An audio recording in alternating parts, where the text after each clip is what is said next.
Just been a long day, obviously, and a very exciting day. Really proud of our scouts, coaches, and I thought Reggie did a great job pulling the trigger, making some trades last night and today to help us basically get 5 football players. But I'll answer any questions I can. Vic here, just taking us through the 3 guys you got, Hall, Parker, and Key. What'd you like about each of those 3 guys? Which 3 guys? Hall, Parker, and Key.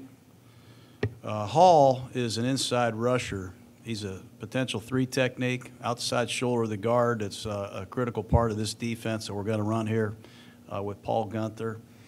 We like his production. We love his measurables. The only thing he isn't is he's not tall, but this man is extremely powerful. I think he did 38 bench presses, 39 vertical. The man can run. But we need an inside pass rusher. I think I've said that since I've been here. Somebody that can disrupt running plays and penetrate. And this guy can do that. So we're really excited to get him. Brandon Parker is another tackle, almost 6'8". He's a great kid.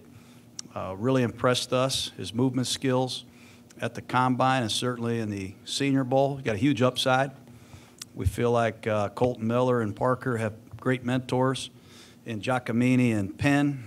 So they have a tremendous opportunity. And Arden Key can do the one thing that very few people can do in this draft, and that's rush the passer. And we're happy to get him in the 3rd round. John, there's no debating Key's talent, but he certainly had some issues. Is your sense on this that you can just coach these guys, that at some point you let the character questions go because you can handle them? Well, he's not a finished product. He's made some mistakes. He's had some difficult times in his young life. And I know where he's been for the last several months. I know what he's been through in his career. We've done a lot of research on him. He has a lot to prove. We have a lot to prove. But at the end of the 3rd round, we feel like it's a gamble worth taking. And this young man has some qualities that are rare. And we think he is a very good kid. So I'm not going to get much more into it than that. I realize we have our skeptics, and rightfully so, but this is a young person that needs some help right now. We're going to help him.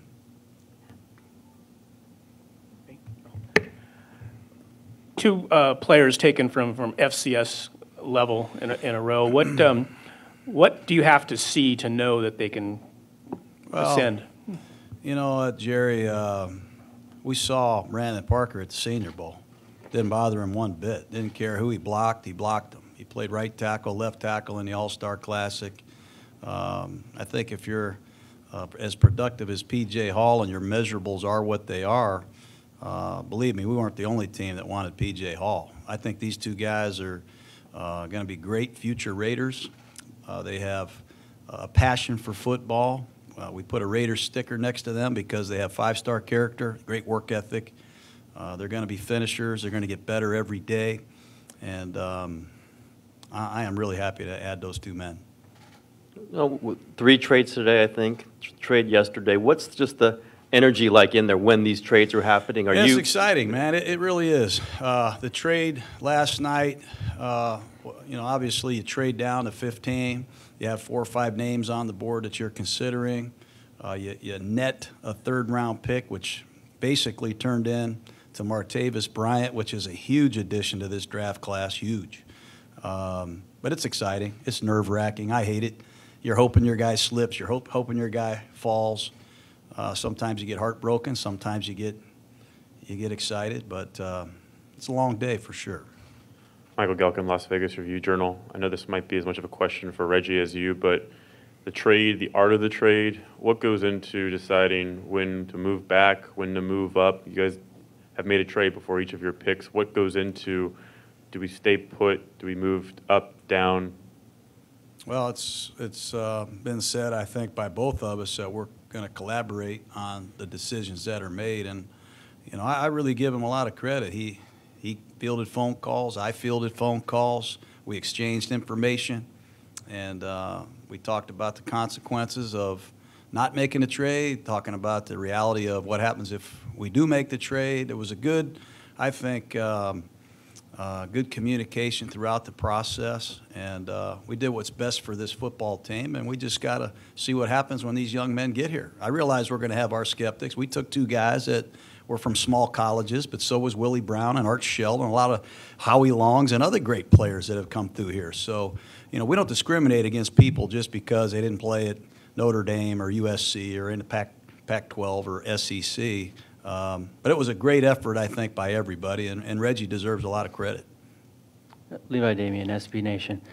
Which ones of these guys did you go after from like when you came in this draft, you were like, we want this guy, this is where we think we can get him, we're going to go after him at that spot. And which of them, when it came that time, were you just so surprised they were still on the board that you just had to have them?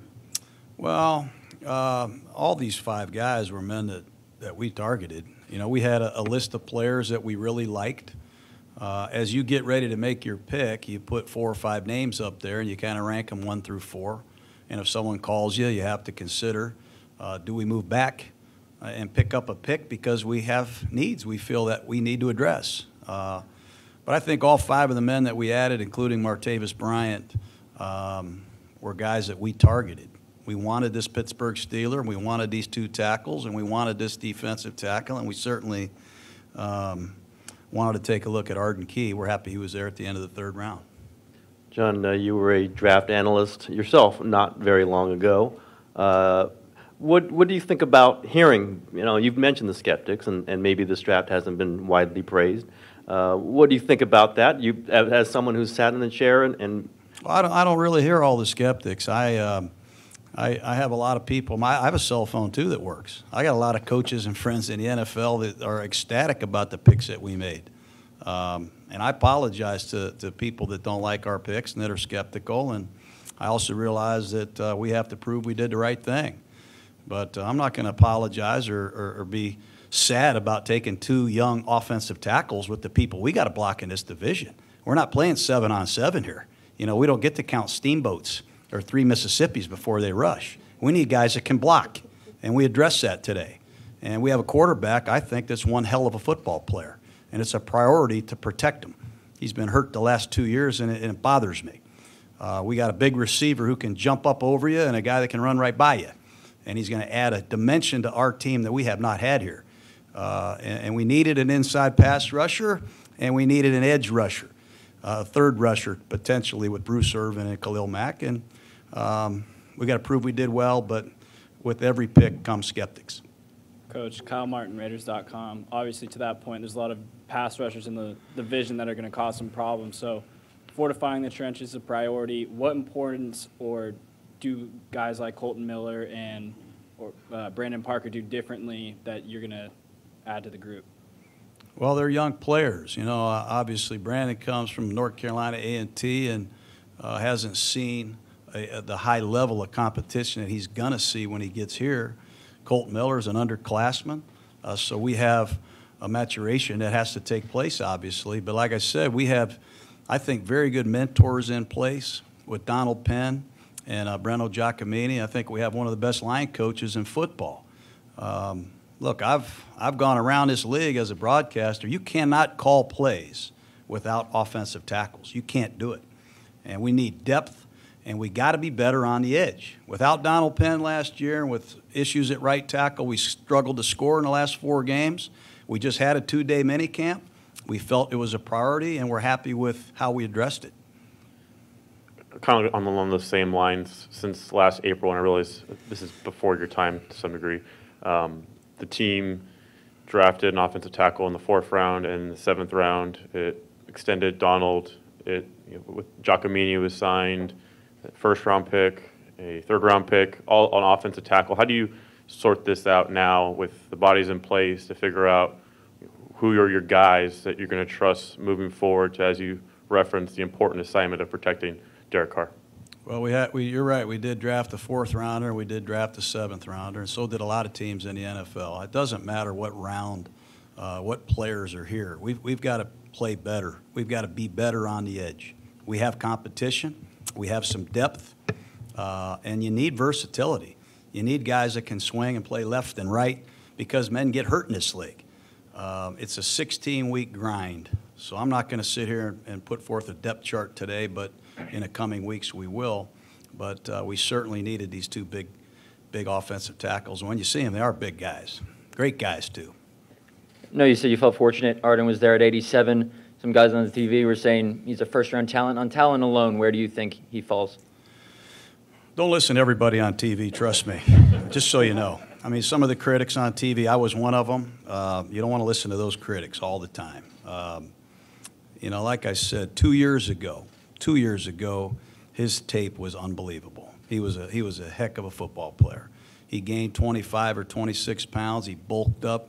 I think he tried to add a different dimension to his game, size-wise. Perhaps it backfired. He got hurt, and there were issues there. Okay, he underachieved this year. But I go back to the film 2 years ago. The kid is special, and I know the man that's been training him. I got a lot of confidence in Paul Gunther and Mike Turgevac. They've done this a long time. They've developed players like this. I'm not going to make any other predictions than that. He is a talented kid. I believe he's at the right place at the right time. This is a great day for him, and I think he would agree with that. Scott Winter, Silver and Black today. You obviously wanted to address the trenches, and you really went out and did that. What made you feel like you had to trade up both to get Hall and Parker? Yeah, I didn't want to lose him. Didn't want to lose him. You know, you go into free agency to make additions to your team, and linemen don't get there. They just don't get there. You can oftentimes find a cornerback, you can find a linebacker. A lot of those guys at those positions get there. But big offensive tackles, quality defensive edge rushers, they don't make it to free agency. You have to be able to draft these guys. You have to be able to develop these players. And I really felt a big area on this team was the edge rush. When Khalil got tired last year, who's the third rusher? You know, who do we put in? When Bruce got tired, who's the third rusher? You got to have at least three guys that can get after the quarterback because you win games with your fourth quarter pass rush. You work 57 minutes to get a lead, and your fourth quarter pass rush has to close the door down. So we think Key can be one of those guys at the end of games. We think P.J. Hall can give us an inside rush that we have not had. Did not want to lose him. And to find two quality young people that are massive and athletic, did not want to lose them, and we didn't. Two more questions, guys. Jerry, Michael. You talked about the tradition here of taking guys in the past from small colleges and some of the great names that have been in this franchise. And also there's a long tradition here of second chances and clean slates. So is this kind of a vintage Raiders draft up till now? Yeah, my mom called me. She said that maybe Mr. Davis was calling a picks down from heaven, you know. But it's a philosophy that I have. It's a philosophy that I learned here. You know, bigger guys can be a good thing. Faster can be better.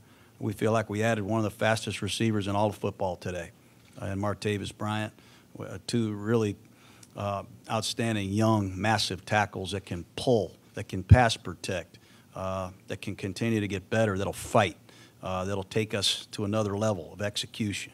An inside rusher and an edge rusher, and that's all we did today is add five young players that we think can be dynamic. And that's just a prediction right now, but I feel good about it. You've touched upon the 2006 film for Key and what he showed on film. You've also been very clear about what you think of your strength and conditioning staff and all the trust you have in Tom Shaw, not only him, but all of his assistants that he brought in. That marriage between Key and getting him right physically and the faith that you have in your strength staff, is that the marriage that you had in mind with that pick as, boy, yeah, we have the people in place who can really make the most of his ability? Pretty much. I mean, that's how it goes. The development of a football player starts downstairs, and even a guy Martavis Bryant has a history with Tom Shaw. You know, if you're a fast guy, you know Tom Shaw. A lot of our players, I think, if you talk to them, I think they're impressed with Shaw and his staff and the direction that we're going. Obviously, we had a mini camp, 2 days, 3 practices, 4 practices prior to the draft to learn about what we have and what we need. And here we go. We got some more picks tomorrow, and we're fired up at the beginning. I thought Reggie did a good job, and I thought we worked well together. and there were some tense moments. And it's not easy working with me. I'll be honest. I'm a pain in the ass up there. But I'm really happy with what we got done here the first 2 days.